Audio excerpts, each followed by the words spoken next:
میں اگر دین کی خدمت بول کے کر سکتا ہوں تو میں کروں، اگر میں لکھ کے کر سکتا ہوں دین کی خدمت تو لکھ کے کروں، میں مال دے کے کر سکتا ہوں تو مال خرچ کر کے دین کی خدمت کرو، جتنا میں کر سکتا ہوں کر جاؤ اور کسی کا انتظار نہیں۔ آگے اللہ رب العالمین خود ہی سبب بنائیں گے۔ میں اکیلا ہوں، میں تنہا ہوں اور میں سوچتا ہوں کیسے کرو گا، پورا خاندان ایک طرف ہے، نہیں مان رہے توحید کو تو چھوڑ دے خاندان کو، توحید کا بوٹا لگا اور اس کے ساتھ مل جا، مضبوطی کے ساتھ جڑ جا، چھوڑ دے سارے لوگوں کو۔ یہی ہوں گے جو تیرے ساتھ ملنے والے ہوں گے اور تیرے ساتھ قدم کے ساتھ قدم ملانے والے ہوں گے۔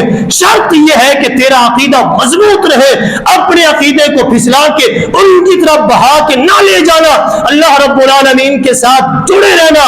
یہاں ایک سوال بھی پیدا ہوتا ہے، نہیں معاشرے کا لوگ ہے، انسان ہے، کیا کرے، خاندان ہے، لوگ ہے، خونی رشتہ ہے، تعلق داری ہے، کیا کرے، سارے کام کرنے ہی پڑتے ہیں، کیوں رشتہ داری ختم ہوتی ہے؟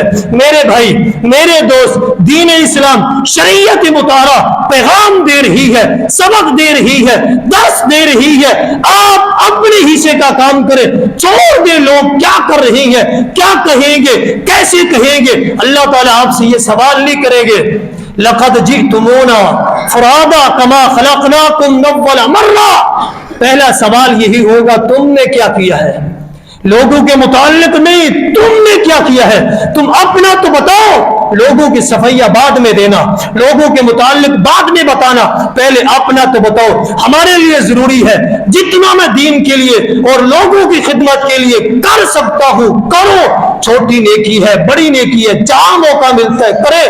اللہ تعالیٰ تو انسان کی کوشش تو کوشش ہی رہی، اللہ تعالیٰ تو جانوروں کی کوشش کو بھی رہگا نہیں چھوڑتے، جانوروں کی کوشش، پرندوں کی کوشش، جنہوں نے دین اسلام کے لیے کوشش کی ہے۔ حدیث نبوی ہے، ابو داؤد کے اندر موجود ہے، آپ کا فرمان ہے لا تسبوا الدیق۔ اب جانور کی طرف آ رہے ہیں، لا تسبوا الدیق، یہ تو انسان اشرف المخلوقات ہے، لا تسبوا الدیق۔ لوگوں، دیگ کو، مرغے کو گالی نہ دیا کرو، مرغے کو گالی نہ دیا کرو، مرغا ایک پرندہ ہے، جانور ہے، لا تسبوا الدیق، مرغے کو گالی نہ دیا کرو۔ کیوں؟ یہ صبح تمہیں نماز تہجد کے لیے اذان دیتا ہے، اٹھاتا ہے، صرف یہ اذان دیتا ہے، اٹھاتا ہے، مرغے کو پتہ نہیں ہے میری اذان پہ کوئی اٹھے یا نہ اٹھے، وہ اپنے ذمہ کا کام کر رہا ہے، جو اللہ نے سپرد کیا ہے وہ کر رہا ہے۔ کہا اس کو گالی مت دو، مرغے کو سمجھ نہیں ہے، اس کو عقل ہی نہیں ہے، شعور ہی نہیں ہے، لیکن وہ اپنے حصے کا دیا جلا رہا ہے، کام کر رہا ہے، نہیں پتا جس گھر کے اندر وہ اذان دے رہا ہو، لوگوں کو بیدار کر رہا ہو، پتہ نہیں اٹھیں گے یا نہیں، وہ اپنا کام کر رہا ہے۔ لا تسبوا الدیق، مرغے کو گالی مت دو، یہ تمہیں نماز کے لیے اٹھاتا ہے۔ اللہ تعالیٰ تو پرندوں کی، جانوروں کی بھی کوشش کو رہگا نہیں چھوڑتے، ان کا بھی احترام کرتے ہیں۔